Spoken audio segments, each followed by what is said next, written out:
कुछ नियमों का ध्यान रखना है, बहुत ध्यान से सुनिएगा। सबसे पहला, अभी वैसे बहुत से लोग करेंगे नहीं लेकिन फिर भी करना चाहिए, कि व्यास के आगमन से पूर्ववत ही आ जाइए। आप आज भी आ गए थे, पर कल से भी ये नियम पक्का रखना है कि व्यास के आगमन से पूर्व ही आपका आगमन कथा पंडाल में हो। ये एक शिष्टाचार का भाव है। व्यास जी वृंदावन से आए कथा सुनाने के लिए, तो उनके आगमन से पहले हम आकर के हम अपना स्थान ग्रहण करें। हमारे सब संगीतज्ञ यहाँ पर हनुमान चालीसा का पाठ करते हैं, उसका पाठ करो, अपने गुरु मंत्र का पाठ करो, अपने गुरुदेव का स्मरण करो, अपने इष्टों का स्मरण करो। कोई नहीं है तो माता पिता का स्मरण करो, अपने पूर्वजों का स्मरण करके आप कथा में बैठिए।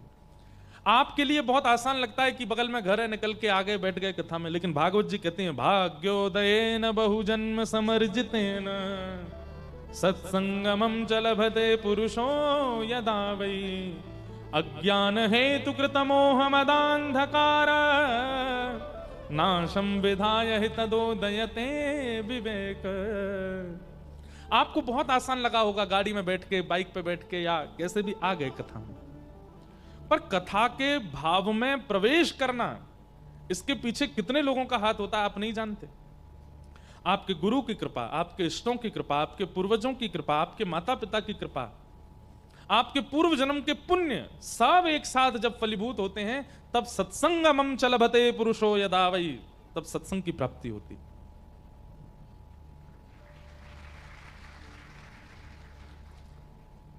जरूरी नहीं हर बात पर ताली बजे, सुन लीजिए, हम समझ जाएंगे कि आप सुन रहे हो कि नहीं।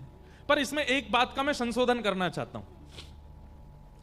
कई बार कथा में तो बहुत लोग आ जाते हैं, पर सुनने वाला हर कोई नहीं होता। हजारों की तादाद में, लाखों की तादाद में लोग कथा में आ जाते हैं, पर सुनने वाले 100 ही हैं, सुनने वाले 500 ही हैं, सुनने वाले 1000 ही हैं।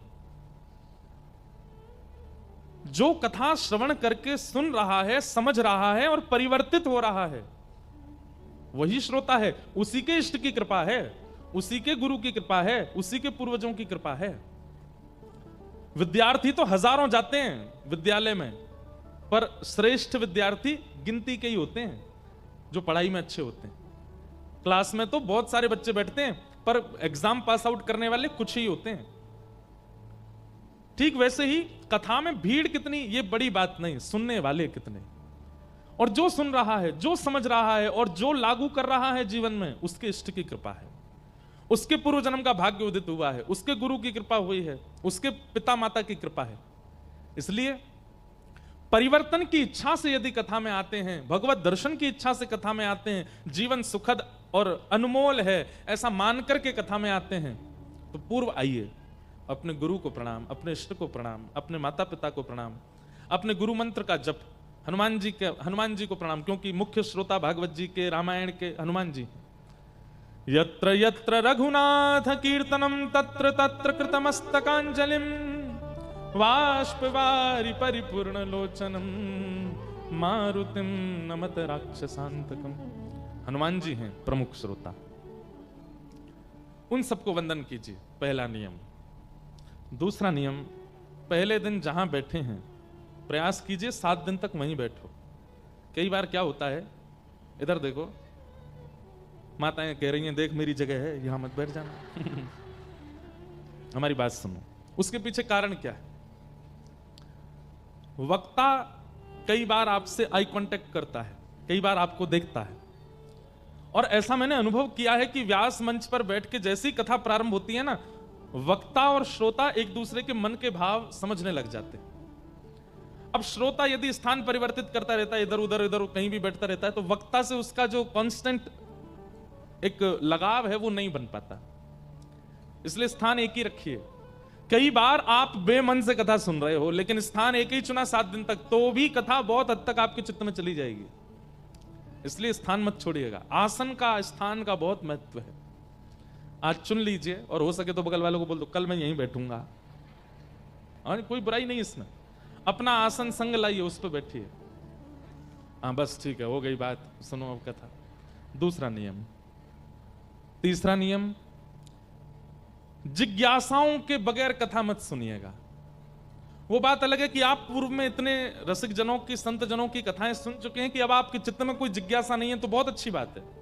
मन में कोई अभिलाषा नहीं है, कोई प्रश्न नहीं है, कोई जिज्ञासा नहीं है, तो बहुत अच्छी बात है। लेकिन अगर है तो उसको धारण करके कथा श्रवण कीजिए। जिज्ञासा कोई संसारी नहीं होनी चाहिए। जिज्ञासा भगवत संबंधी, शास्त्र संबंधी, धर्म संबंधी और जीवन संबंधी होनी चाहिए, कल्याण संबंधी होनी चाहिए। जिज्ञासा धारण करके कथा सुनिए और 2 दिन तक प्रतीक्षा कीजिए। यदि जिज्ञासा का समाधान अपने आप मंच से हो जाए तो अच्छी बात। यदि मंच से आपकी जिज्ञासा का समाधान ना हो तो 2 दिन बाद कहीं लिख करके मंच पर भिजवाइए। आपके जो प्रश्न हैं, जो जिज्ञासा है, आने से पूर्व यहां दीजिए, हम आके पढ़ लेंगे। अगर गुरु कृपा से उत्तर आता होगा तो आपको देंगे, नहीं तो अपने गुरुजनों से पूछ करके आपको उत्तर देंगे। जिज्ञासा धारण कीजिए। हमारे शास्त्र आज्ञा करते हैं कि ज्ञान जिज्ञासा के पात्र में ही टिकेगा। यदि किसी के चित्त में जिज्ञासा का पात्र नहीं है तो उसका ज्ञान टिक नहीं सकता, वो बह जाएगा। भाई, रस अगर उड़ाया जा रहा है, पात्र होगा तो रस रख लोगे। अब खाली हाथ होगे तो रस में नहा लोगे, रस को ऊपर ले लोगे, पर थोड़ी देर बाद वो रस चला जाएगा। पात्र में होगा तो रस रखा जा सकता है, रस को संजोया जा सकता है, रस को स्थापित किया जा सकता है। इसलिए जिज्ञासा का पात्र रखिएगा चित्त में। भले ही आपको पता है पंडरीनाथ भगवान ऐसे क्यों खड़े होते हैं, लेकिन फिर भी जिज्ञासा रखिए, हमें जानना है फिर भी क्यों खड़े हैं। हम आपको सत्य बता रहे हैं, ये हम अपनी आप बीती बोल रहे हैं आपको। हम इतनी जिज्ञासा रखते हैं, हमको उतना ही व्यासपीठ से नया नया प्राप्त होता है। विठ्ठल भगवान पंडरीनाथ कैसे खड़े हैं? सुंदर ते ध्यान उभे विटेवरी, सुंदर ते ध्यान उभे विटेवरी, सुंदर ते ध्यान करे कटावरी, ठे बुनिया, सुंदर ते ध्यान। हमको ज्यादा तो नहीं आती मराठी, और अभंग भी थोड़े बहुत सुने सुनाए जो याद है हम वही गा देते हैं, लेकिन प्रयास करेंगे कि याद करके आपको सुना सकें। ठाकुर जी कमर पे हाथ धर के क्यों खड़े? अब इसका सीधा अर्थ जो सबको पता है वो ये है कि पुंडलीक को दर्शन देने के लिए भगवान गए, और पुंडलीक माता पिता की सेवा में इतना व्यस्त था कि पुंडलीक ने ठाकुर जी को एक आसन के रूप में ईंट वीट ठाकुर जी की ओर प्रस्तावित की। ठाकुर जी उस पर प्रतीक्षात्मक रूप से खड़े हो गए, प्रतीक्षा कर रहे हैं। पुंडलीक की जब सेवा पूरी हो जाएगी तो मेरा दर्शन करने आएगा, तो जैसे कोई प्रतीक्षा मतलब इंतजार करने वाला ऐसे खड़ा रहता है ना, ऐसे ठाकुर जी इंतजार कर रहे हैं। आज लाखों की तादाद में वैष्णव पंढरपुर के दर्शन करने जाते हैं। उन लाखों में कोई एक पुंडलीक जैसा है, उसी के लिए ठाकुर जी ऐसे खड़े हैं, उससे मिलने के लिए। पूरी दुनिया ठाकुर जी के दर्शन की प्रतीक्षा करती है, पर एकमात्र पूरे भारत में, महाराष्ट्र में पंढरपुर ऐसा है जहां पर भक्त की प्रतीक्षा ठाकुर जी कर रहे हैं। आप लंबी लाइन में लग के जब पंडरीनाथ भगवान के सामने जाते हो तो पहली दृष्टि पड़ते ही मन में भाव आता है, ठाकुर जी मानो यूं कह रहे हो, अरे भैया कहां ते आ रहे हो, कितने दिनों बाद आए हो, देख मैं तेरी कितनी प्रतीक्षा कर रहा हूं, कब तक खड़ा हूं यहां पे, तू आ जाए हो मेरे पास। ठाकुर जी प्रतीक्षा कर रहे हैं हमारी, इसलिए ठाकुर जी ऐसे खड़े हैं। एक भाव, ये सार्वजनिक भाव है, सबको पता है, लेकिन ठाकुर जी का यहां हाथ रख के खड़ा होना, इसके प्रति जब मैंने जिज्ञासा रखी तो इसके पीछे अनेक भाव प्रकट हुए। ध्यान से सुनना, ठाकुर जी ऐसे क्यों खड़े हैं? और एकमात्र पंढरपुर ऐसा स्थान है जहां पर प्रत्येक भक्त ठाकुर जी के चरणों से लिपट करके, स्पर्श करके प्रणाम कर सकता है। ठाकुर जी मानो ऐसा कह रहे हो, तू एक बार चरणन में प्रणाम कर, और तेरे ऊपर जितने संकट हैं, जितनी आपत्ति हैं, जितनी विपत्ति हैं, जितने काम क्रोध लोभ मोह जितने हैं तेरे जीवन में, सबको कह देना मेरे पंडरीनाथ खड़े हैं। मानो रक्षात्मक भाव से ठाकुर जी ऐसे खड़े। जैसे 2 बच्चों में लड़ाई हो गई, अब एक बच्चे ने दूसरे को थोड़ा पीट दिया, तो जो पिट गया वो दौड़ा दौड़ा अपनी मां के पास गया, मां मुझे उसने मारा। तो उसकी मां बाहर निकल के आती है, तो वो कैसे आती है? ऐसे ही आती है। रुक जा मैं बताती हूं तुझे। तेने इसको हाथ कैसे लगाया, तू जानता नहीं है ये मेरा बेटा है। तो ये रक्षात्मक भाव है। मानो श्री पंडरीनाथ भगवान के चरणों में एक बार जो वंदन करता है, ठाकुर जी उस वंदन कर्ता को पीछे खड़ा करते हैं और उससे कहते हैं तेरे जीवन के जितने संकट हैं आने दे सबको, मैं खड़ा हूं आगे, तू सुरक्षित रहे, तू आनंद कर। एक बार पंडरीनाथ जी को प्रणाम करने के बाद विश्वास चित्त में धारण कर लीजिएगा कि श्री विट्ठल है ना साथ में, वो खड़े हैं आगे, सारे आर्तों को, सारे कष्टों को, सारी पीड़ाओं को नष्ट करने के लिए वो खड़े हैं ना आगे। दूसरा भाव। तीसरा भाव, ठाकुर जी कट्टी पर हाथ धर के क्यों खड़े? मानो ठाकुर जी हम सबको आज्ञा दे रहे हैं कि भाई मानस जी में, वाल्मीकि रामायण में, भागवत जी में, महाभारत में, वेदों में, पुराणों में, सब जगह क्या लिखा है कि भव सागर इतना गहरा है, इतना गहरा है कि पूरे पूरे विश्व के मानव उसमें डूब जाएंगे। ये संसार रूपी सागर इतना गहरा है कि इससे निकल पाना, इसमें तैरना, इससे बाहर आ पाना बहुत मुश्किल है। लेकिन ठाकुर जी मानो हम सबको ये आज्ञा दे रहे हैं, तो एक बार चरणों में प्रणाम कर, एक बार मेरा हो जा, तेरे लिए भवसागर इतना ही है, बस कमर कमर तक पानी है, इससे ज्यादा नहीं है। संसार इसमें डूब रहा होगा, पर मेरे आश्रित जो हैं, मेरे को जो भजते हैं, मेरे बताए गए मार्ग पर जो चलते हैं, उनके लिए भवसागर इतना ही है, इससे ज्यादा नहीं है। कितना सुंदर भाव है ये भाव। हमारे श्री ज्ञानेश्वर माउली, उन्होंने ये भाव कहा है ठाकुर जी के ऐसे खड़े होने का, कि मानो ठाकुर जी सबको संकेत कर रहे हैं कि जो कृष्ण पथ पर, भक्ति पथ पर, भजन पथ पर चल पड़ा है, उसके लिए भवसागर इतना ही है, इससे ज्यादा गहरा नहीं है। कमर कमर तक जहां जल होता है ना, वहां आप पूरी नदी पार कर लेते हो, आपको भय नहीं लगता। तो ठाकुर जी आप सबको संकेत कर रहे हैं, तुम्हारे लिए केवल इतना ही है, इससे ज्यादा नहीं। और पंढरपुर आप दर्शन करने जाओगे तो वहां पे विट्ठल भगवान भी ऐसे ही खड़े हैं, रुक्मणी जी भी ऐसी खड़ी हैं, वहां जिसके दर्शन कर लो सब ऐसे ही खड़े हैं। हम दर्शन करने गए तो पीछे श्री हमारी किशोरी जी भी खड़ी हैं, वहां श्री राधा रानी का भी मंदिर है, वो भी ऐसी खड़ी है। मानो वो भी संकेत कर रही हैं, सब संकेत कर रहे हैं कि भैया तू एक बार ठाकुर जी की शरण में आ गया, तेरे लिए इतना ही है भवसागर, इससे ज्यादा गहरा नहीं है। तू निश्चिंत होकर के अपने जीवन का यापन कर, तू डूबेगा नहीं। इसलिए ठाकुर जी ऐसे खड़े हैं। बहुत भाव हैं, ऐसे क्यों ठाकुर जी खड़े हैं? इसके पीछे एक बड़ा गंभीर भाव भी है।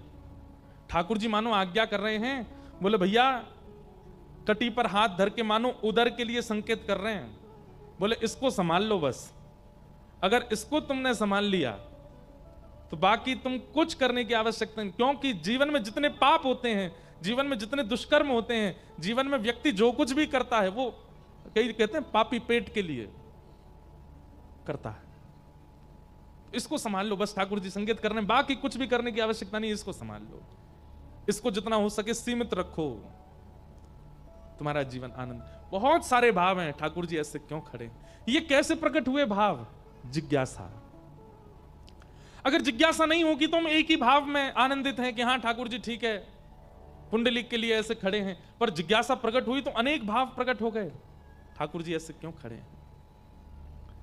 और दूसरी भाव, हमारे रास में जब वृंदावन में ठाकुर जी रास करते हैं तो किशोरी जी नृत्य करती हैं उर्ध बाहु होकर के, दोनों भुजाएं आकाश की ओर, और श्री ठाकुर जी नृत्य करते हैं कटी पर धारण करके। और रास में ठाकुर जी का आगमन इसी प्रकार से ही होता है। तो एक प्रकार से रास राशेश्वर भगवान का दर्शन आपके महाराष्ट्र में श्री पंढरपुर में है। पंडरीनाथ भगवान ये रास राशेश्वर हैं, रास कर रहे हैं। इस प्रकार कई भाव हैं। तो जिज्ञासाएं रखिएगा चित्त में। बिना जिज्ञासा के कथा में यदि आप बैठे हैं तो कहीं ना कहीं आप ज्ञान को समेट नहीं पाओगे। पूछिए, व्यास मंच पर अपना प्रश्न जिज्ञासा पूछिए, पर हाँ प्रश्न ऐसा होना चाहिए हमको भी कुछ बताने में मिले, आपको कुछ सुनने में मिले, और जितने लोग बैठे इन सबको भी कुछ प्राप्त हो। ऐसा प्रश्न नहीं हो जिसमें कोई सार ना हो, सार युक्त प्रश्न हो। जिज्ञासाएं रखिएगा। और अंतिम नियम कथा सुनने का एक ही है, ये कर्ण पिशाचनी को बंद रखिएगा। ये कान वाला जो एक पिशाचनी सबके पास है, इसको बस कथा में प्रयोग मत कीजिएगा। और अंतिम एक और नियम है, कैसे भी करिए, कुछ भी करिए, कथा सुनो बस, ठीक है।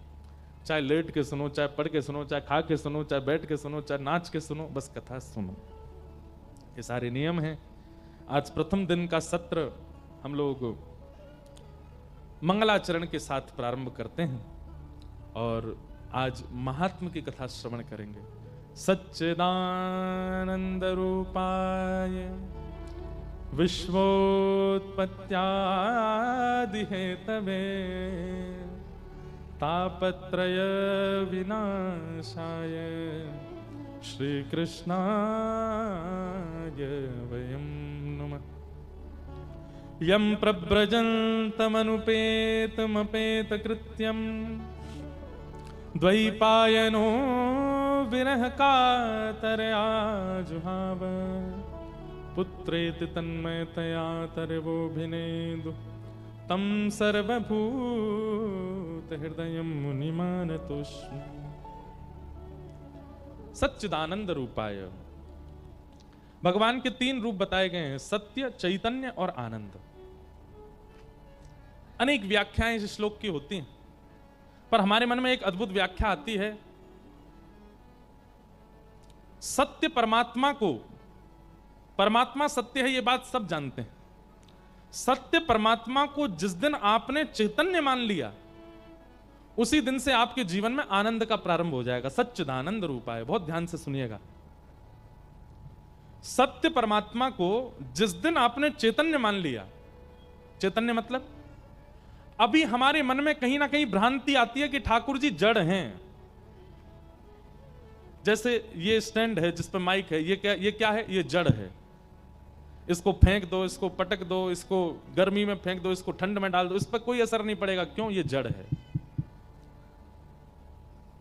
लेकिन ठाकुर जी को जड़ ना मान करके चैतन्य, और मानना ना मानना वाली बात नहीं, वो जड़ है ही नहीं, वो साक्षात चैतन्य है। लेकिन कहीं ना कहीं हमारे मन में उनके प्रति जड़त्व की भावना होती है, जिसके कारण ठाकुर जी की सेवा, ठाकुर जी की कथा, ठाकुर जी की भक्ति हमको आनंद नहीं दे पाती। हमारा उनके प्रति कैसा भाव होता है कि ये तो जड़ हैं, ये तो मूर्ति हैं, ये तो पाषाण हैं, ये तो अष्टधातु हैं, ये तो प्लास्टिक के हैं, ये तो ऐसे हैं, ये तो वैसे हैं। और यही जड़ भाव ठाकुर जी के प्रति हमारे चित्त में आनंद को प्रकट नहीं कर पाता। आप कथाएं सुनते हैं, आप धाम दर्शन करते हैं, तीर्थ दर्शन करते हैं, पर फिर भी आनंद चित्त में क्यों नहीं है? क्योंकि आपने ठाकुर जी को चैतन्य नहीं माना। ठाकुर जी को चैतन्य माना।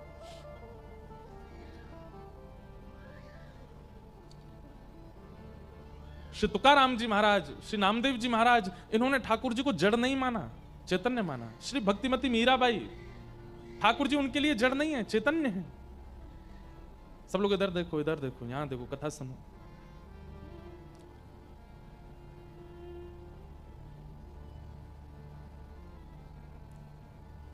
जनाबाई, ठाकुर जी को जड़ नहीं माना, चैतन्य है। ये भावना ही चैतन्य की आनंद प्रदान करती है। हमारे मन में कहीं ना कहीं ये भाव रहता है कि ठाकुर जी जड़ हैं, इसलिए आनंद का अनुभव नहीं हो पाता। हां, भजन करने में सुख मिलता है, नाम करने में सुख मिलता है, कथा सुनने में सुख मिलता है, पर सुख किसको कहते हैं? जो बहुत लंबे समय तक ना रहता हो व्याप्त, उसको सुख कहते हैं। और जो अनंत काल तक, अंतिम श्वास तक रहता है, उसे कहते हैं आनंद। आनंद तभी मिलेगा जब ठाकुर जी के प्रति चैतन्य भावना। अब जैसे भगवान नाम आप लोग लिखते हो, हरे कृष्ण कृष्ण कृष्ण हरे हरे, हरे राम राम राम। अब ये नाम आपका इसके प्रति शब्द बुद्धि है, इसके प्रति नाम बुद्धि है, इसके प्रति अक्षर बुद्धि है, इसलिए ये नाम आपको सुख नहीं देता। लेकिन एक एक शब्द के प्रति यदि चैतन्य बुद्धि हो जाए, तो जब आप महामंत्र उच्चारण करेंगे, आपका रोम रोम पुलकित हो जाएगा। ठाकुर जी के प्रति, ठाकुर जी के नाम के प्रति, ठाकुर जी की सेवा के प्रति, ठाकुर जी की कथा के प्रति जड़ बुद्धि मत रखिए। बहुत सुंदर बात है, ध्यान से सुनिएगा। कथा के प्रति शब्द बुद्धि नहीं। भुसावल में अमुक स्थान पर कथा हो रही है, व्यास जी वृंदावन से आए, कथा सुना रहे हैं, हम सुनने के लिए जा रहे हैं, प्रसाद पा करके आएंगे। शब्द बुद्धि नहीं। मन में यह धारण करके आइए कि आप भुसावल में एक सूक्ष्म वृंदावन प्रकट हुआ है, वहां जा रहे हैं, और वहां जाकर के व्यास जी जो बोल रहे हैं वो शब्द नहीं है, वो साक्षात कृष्ण हैं, और वो कृष्ण ही हमारे कर्ण रंध्र से भीतर प्रवेश कर रहे हैं।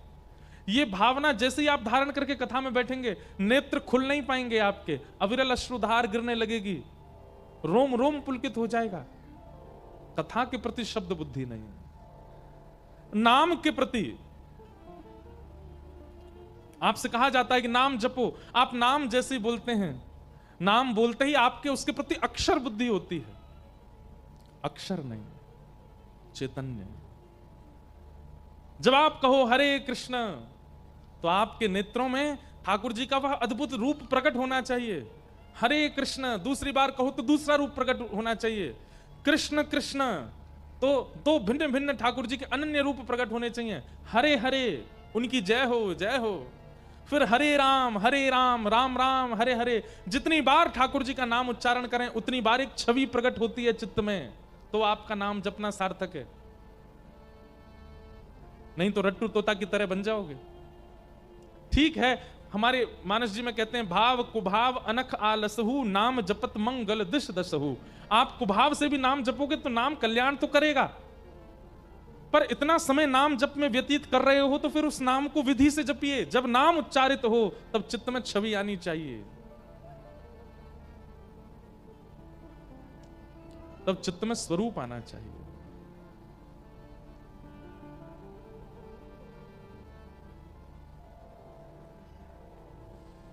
चैतन्य बुद्धि ठाकुर जी के प्रति, जड़ बुद्धि नहीं।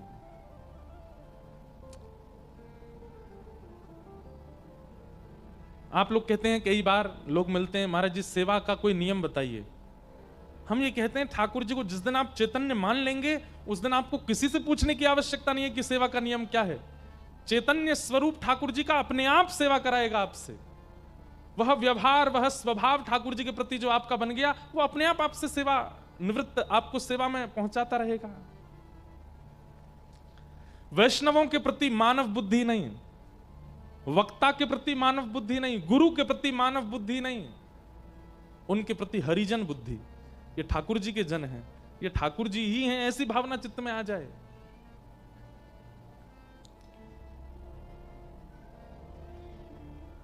चैतन्य सच्चिदानंद रूपाय विश्वोत्पत्त्यादि हेतवे तापत्रय विनाशाय श्री कृष्णाय वयं नमः। नामदेव जी महाराज रोज विट्ठल भगवान का दर्शन करने जाते थे। अब ये स्वाभाविक है कि महाराष्ट्र में आए हैं तो विट्ठल भगवान की याद तो रोज ही आएगी मुझको, इसके लिए मुझे रोकिएगा नहीं। क्यों रोकेंगे, आप लोग तो सब यहीं के हो। पर फिर भी कोई कहे यहां से तो बहुत दूर है। भैया प्रेम जब होता है ना तो वो देश भी अच्छा लगता है जहां प्रेमी रहता है। प्रेम जब होता है ना तो उस नगर में पहुंच जाना भी अच्छा लगता है जिस नगर में प्रेमी रहता है। प्रेम जब होता है, प्रेमी भले ही ना दिखे लेकिन उसके घर का रास्ता ही अच्छा लगता है कि ये रास्ता कितना सौभाग्यशाली, मेरे प्रेमी के यहां जाता है। प्रेम जब होता है तो प्रेमी को यदि गुलाब प्रिय तो हमको कहीं गुलाब दिख जाता है, हमको अच्छा लगने लगता है। प्रेमी को यदि नीला रंग प्रिय, हमको कहीं नीला दिख जाता है तो उससे प्रेमी की याद आने लगती है। भले ही यहां से पंढरपुर बहुत दूर है पर है तो ये उन्हीं का ही नगर, उन्हीं का ही क्षेत्र है महाराष्ट्र। कहां तक कहें, जब प्रेम होता है तो वायु के प्रति भी ऐसी भावना होने लगती है कि निश्चित ही ये वायु उसका स्पर्श करके आई होगी और मैं इसको ग्रहण कर रहा हूं। महाराष्ट्र में आए हैं तो पंडरीनाथ भगवान का सहज स्मरण होना स्वाभाविक है। हमारे श्री भाई जी बोलते हैं चलवा पिया के देश,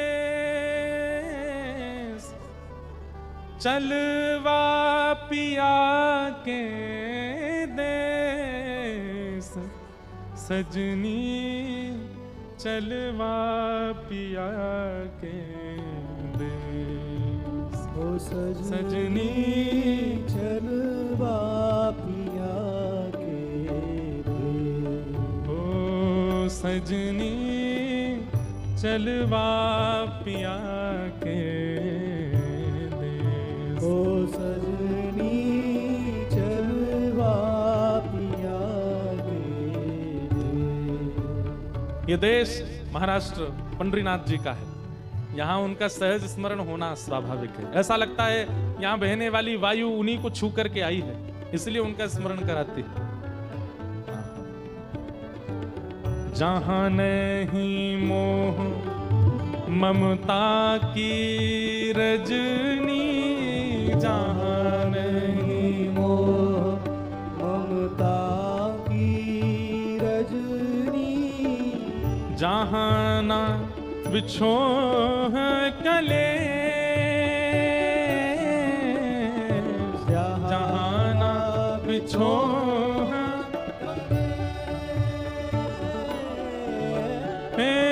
जहाँ नहीं आवन जावन कितहूँ, जहाँ नहीं आवन जावन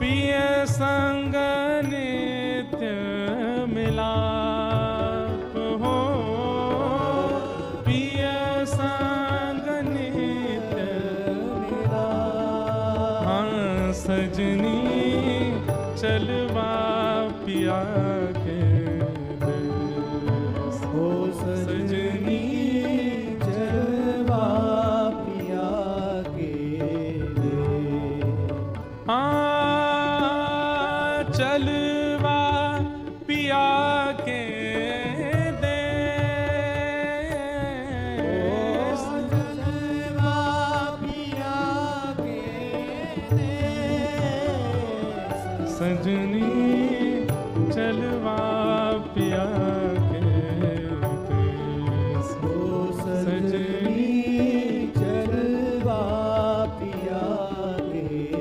देश।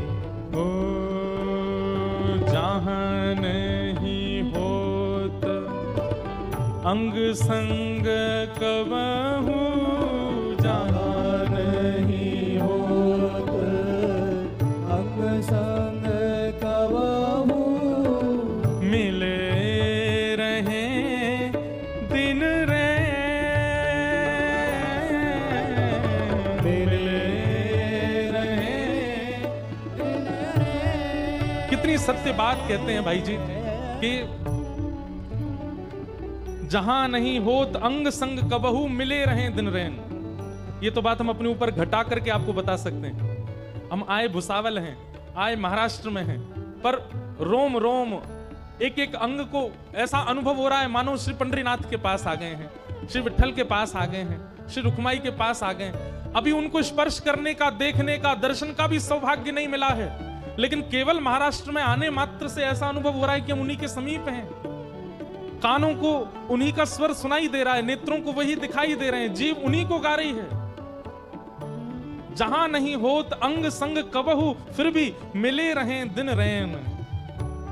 बिछुरत नाही एक पल मन सो, बिछुरत नाही एक पल मन सो, हे मृतक सजीवन में, मृतक सजीवन में सजनी चलवा पिया के देश, ओ सजनी चलवा पिया के देश। हाँ चलवा पिया के देश,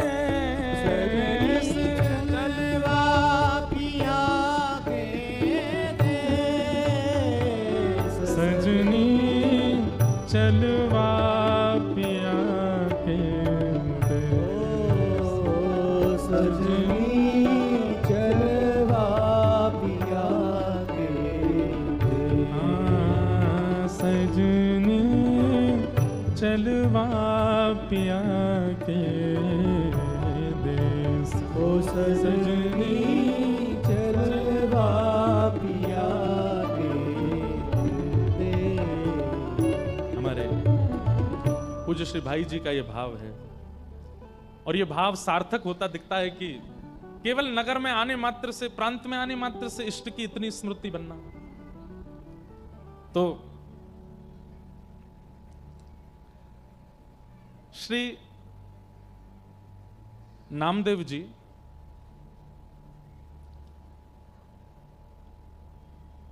नित्य दर्शन करने जाते थे श्री पंडरीनाथ भगवान का। उनके चित्त में जड़ बुद्धि नहीं है, ठाकुर जी के प्रति चैतन्य बुद्धि है। हमारे मन में कहीं ना कहीं जड़ का भाव आ जाता है कि ठाकुर जी स्तब्ध हैं, जड़ हैं, पाषाण हैं, इसीलिए आनंद का अनुभव नहीं कर पाते। श्री गोविंद दास जी, चतुर्भुज दास जी, सूरदास जी, कुंभन दास जी, ऐसे अष्ट सखा हुए हमारे वृंदावन में, उनकी भी ठाकुर जी के प्रति जड़ बुद्धि नहीं है, चैतन्य बुद्धि है। और गीता में भगवान कहते हैं कि ये यथामाम प्रपद्यन्ते ताम तथैव भजाम्य हम। जो मेरी जैसी आराधना करता है मैं उसको वैसे मिलता हूं। अगर आप ठाकुर जी को जड़ मानते हो तो ठाकुर जी भी आपको जड़ ही मानते हैं। फिर आपके जीवन में आपत्ति आती है, आप कहते हो हे पंडरीनाथ मेरी रक्षा करो, ठाकुर जी बोलते हैं तुम तो जड़ हो, जड़ को तो पीड़ा होती नहीं। आप कहोगे हम जड़ कहां, हम तो चैतन्य। बोले तुमने मुझे चैतन्य कब माना जो मैं तुम्हें चैतन्य मानूं? तुम भी तो मुझे जड़ ही मानते हो। हैं, सुबह सुबह 4 बजे ठंडी के महीना में ठंडे जल से नवा देते हो। विचार करते हो एक बार भी? आपको लगता है कि ठाकुर जी तो जड़ हैं, नवा दो। तैयार करके चले जाते हो, एक बार भी विचार करते हो कि ठाकुर जी कमर पर थोड़ी ना मसनद लगा दें, अगर सहज होना होगा ठाकुर जी को ऐसे बैठ जाएंगे, थोड़े लेट जाएंगे? नहीं, तैयार करके खड़े कर दिए ठाकुर जी, पीछे कोई गद्दी भी नहीं लगा ठाकुर जी के, पूरे दिन खड़े रहते हैं बेचारे। रात में सुवाने से पहले सीधे ठाकुर जी को तकिया पर पड़ा दिए। ऐसे चुभने वाले वस्त्र भी हल्के नहीं करते, रात के सहज करते। क्यों? हमारे मन में भावना ऐसी, ठाकुर जी जड़ हैं, चैतन्य नहीं है। इसीलिए सुख नहीं मिलता, इसीलिए आनंद नहीं मिलता। सुख तो मिलता है, आनंद नहीं मिलता। तो सत्य परमात्मा को जिस दिन चैतन्य मान लोगे उसी दिन आनंद होगा। सच्चिदानंद रूपाय। ऐसे विश्व की उत्पत्ति पालन संहार करने वाले, तापत्रय विनाशाय, 3 प्रकार के तापों का विनाश करने वाले श्री कृष्णाय वयम नमः, ऐसे श्री कृष्ण को हम प्रणाम करते हैं। भागवत जी का महात्म्य है आज, इसलिए थोड़ा हम महत्व बता देते हैं कथा का।